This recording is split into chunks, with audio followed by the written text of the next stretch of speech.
नमस्कार, मोडू राठौर अपडेट में आप सभी का हार्दिक स्वागत है।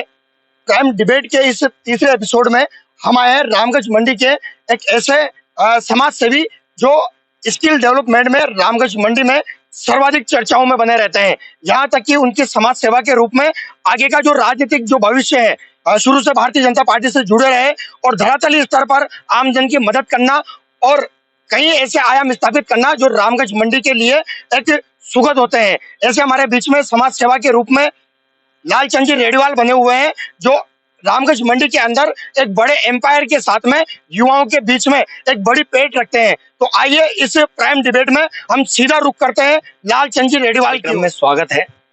धन्यवाद। सबसे पहले हम इस प्रोग्राम को शुरू करने से पहले आपका जो जीवन रहा है, जो आपकी जो पूरी जीवन शैली रही है, तो उसकी ओर हम जानना चाहेंगे। तो क्या कुछ कहना चाहेंगे इस जीवन शैली को लेकर?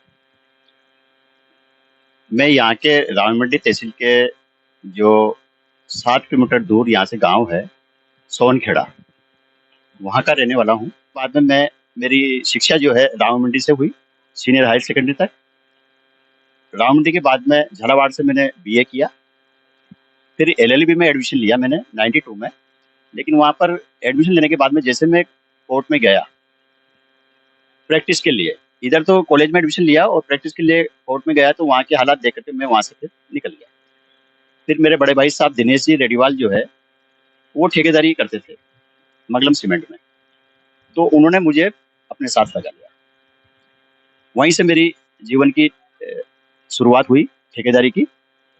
और उसके बाद में क्या है कि मंगलम सीमेंट में हमने नया जो प्लांट था नीरसरी प्लांट, उसमें 95 तक काम किया, 5 साल तक। 1995 के बाद में जैसे नीरसरी प्लांट बनकर तैयार हो गया, उसके बाद में 2 साल काम चला हमारा, और 96 के आसपास हम रामगंज मंडी आ गए।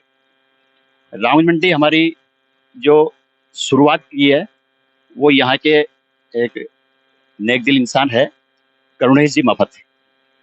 उन्होंने हमारी को क्या है कि उनकी गारंटी पर काम दिलाया ठेकेदारी का, देव बाबू का और यतीश जी अग्रवाल का। वहीं से हमारी ठेकेदारी की शुरुआत हुई भवन निर्माण के क्षेत्र में, जो अभी तक चल रही है। और हमने भवन निर्माण के क्षेत्र में रावणमंडी में बहुत काम किए, बहुत इमारतें बनाई, लोगों के बंगले बनाए, इंडस्ट्रीज बनाई, गोडाउन बनाए, वेयर हाउस बनाए, और इस क्षेत्र में हमने काफ़ी काम किया और अभी भी कर रहे हैं। इसके ठेकेदारी के साथ साथ मैंने क्या है कि 2021 में, पहले मैं सिर्फ इंडिविजुअल काम करता था, अब मैंने एक लिमिटेड कंपनी बना ली है, private limited, Rediwal developers and contractor private limited के नाम से मेरा काम चलता है। और बड़े वर्क करता हूँ मैं, वेयर हाउस के, कोल्ड स्टोरेज के, only cement work, cold storage में सीमेंट और फैब्रिकेशन वर्क। इसके अलावा ठेकेदारी में वेयर हाउस, बंगले, ये मेरी कंपनी करती है। रावणमंडी के साथ साथ कोटा में भी काम चलता है मेरा। ठेकेदारी के साथ साथ, बिल्डिंग लाइन के साथ साथ मेरे पास क्या है कि होटल बिजनेस का काम भी है, होटल लाइन का काम। मेरी खुद की होटल है, होटल रेडीवाल हाइट्स के नाम से रावणमंडी में। आपने बताया इतना बड़ा एम्पायर आपने खड़ा किया है। पहले आप पैदल पैदल स्कूल से घर पे जाते थे, पापा ठेकेदारी का काम करते थे, जिसके बावजूद आपका इतना बड़ा संघर्ष रहा है कि आज बड़ी बड़ी होटलेज और कंस्ट्रक्शन वगैरह टोटल काम आपके पास में है। तो उनसे रामगंज मंडी के स्थानीय युवाओं को क्या क्या लाभार्थ मिला है और आपने उनकी सहयोग कैसे किया है? मेरी हमेशा से इच्छा रही है कि रावणमंडी के युवकों को मैं रोजगार दूं। बिल्डिंग लाइन में अगर कोई कारीगर है या कोई सुपरवाइजर की अहमियत रखता है या सिविल इंजीनियर है, तो उनको भी मैंने रोजगार दिया है। और मेरी आगे भी इच्छा है कि वो मेरे यहाँ पर क्या है कि रोजगार प्राप्त करे, इधर उधर कहीं कोटा, बूंदी, झालावाड़ या जयपुर नहीं जाए, वो मेरे पास ही उनकी जो एबिलिटी है, जो काबिलियत है, उसके अनुसार से मैं उनको रोजगार दूँ।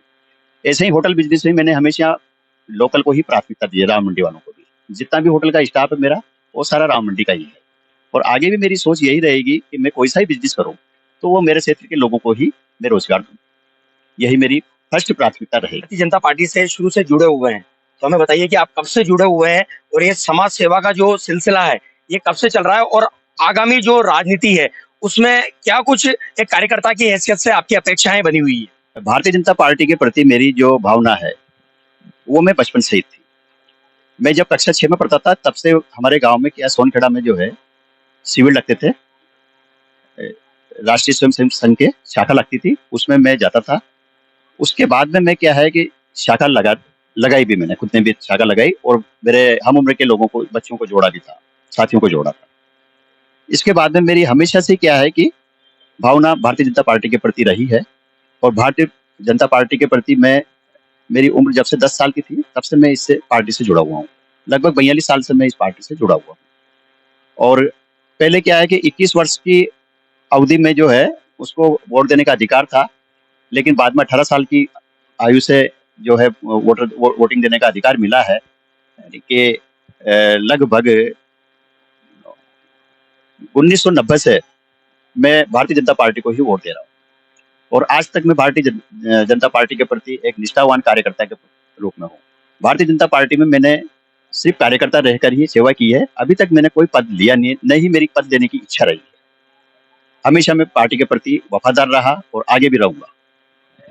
वैसे अब कहीं ना कहीं चर्चाओं में बना हुआ है कि आप भी विधायक के दावेदार के रूप में हैं। सुन रहे हैं कि बेगू विधानसभा से आप भी एक दावेदार के रूप में हैं, तो क्या कुछ अपेक्षाएं रख सकते हैं? बिल्कुल, मैं बेगू विधानसभा क्षेत्र से चुनाव लड़ने की मेरी इच्छा है और मैंने क्या है कि बायोडाटा भी बड़े जो भारतीय जनता पार्टी के जो पदाधिकारी है उनको भेजा है, उनको दिया भी है मैंने पर्सनल रूप से। और मेरी जो इच्छा है वो राजनीति सेवा करना और क्षेत्र के लोगों की सेवा करना। इसके लिए मेरे को सबसे बढ़िया जो रास्ता नजर आ रहा है वो क्षेत्र के लोगों का राजनीति के तौर पर प्रतिनिधित्व करके विधानसभा में पहुंचूं और वहीं से क्षेत्र के लोगों को लाभ पहुंचाऊं। भाई साहब, बेगू विधानसभा से आप दावेदारी कर रहे हैं, तो बेगू विधानसभा से संपर्क कैसा हुआ और क्या वहां पर भी आपका बिजनेस है और उससे कितना आमजन को लाभ मिलेगा? बेगू विधानसभा से मेरी सोच बनने का कारण यह रहा है कि मैं पिछले 6 महीने से वहां पर क्या है कि एक प्लांट डाल रहा हूँ। उसके लिए जमीन भी हमने परचेज की है। चित्तौड़ डिस्ट्रिक्ट के बारू गांव है और रश्मि तहसील में आता है। वहां पर सरसों के भूसे से जो ब्रिक्स बनती है उसका प्लांट डाला जा रहा है और वहां के लोगों को रोजगार मिलेगा। काफी बड़ा प्लांट रहेगा वो, और उसमें क्या है कि वहां के क्षेत्रवासियों को रोजगार भी मिलेगा और हम वहां के क्षेत्रवासियों का क्या है कि सभी तरह से उनकी सेवा करेंगे। इसके साथ साथ मैंने सोचा है कि भाई यहाँ पर जनरल सीट है, इसलिए क्या है कि राम मंडी में तो अभी 5 साल लगेंगे क्योंकि राम मंडी में आरक्षित सीट एससी की है। तो मैंने बेगू विधानसभा क्षेत्र से भारतीय जनता पार्टी के टिकट के लिए दावेदारी की है। अगर पार्टी मुझे टिकट देती है तो मैं बेशक चुनाव लड़ूंगा वहां से और वहां के लोगों की चुनाव जीत करके जब विधानसभा में पहुंचूंगा तो वहां के लोगों की सेवा करूंगा और उसके साथ साथ राम मंडी के लोगों को भी, राम मंडी को मैं कभी भूलूंगा नहीं, राम मंडी के लोगों को भी सेवा करता रहूंगा। ये क्षेत्र मेरा कर्म भूमि है।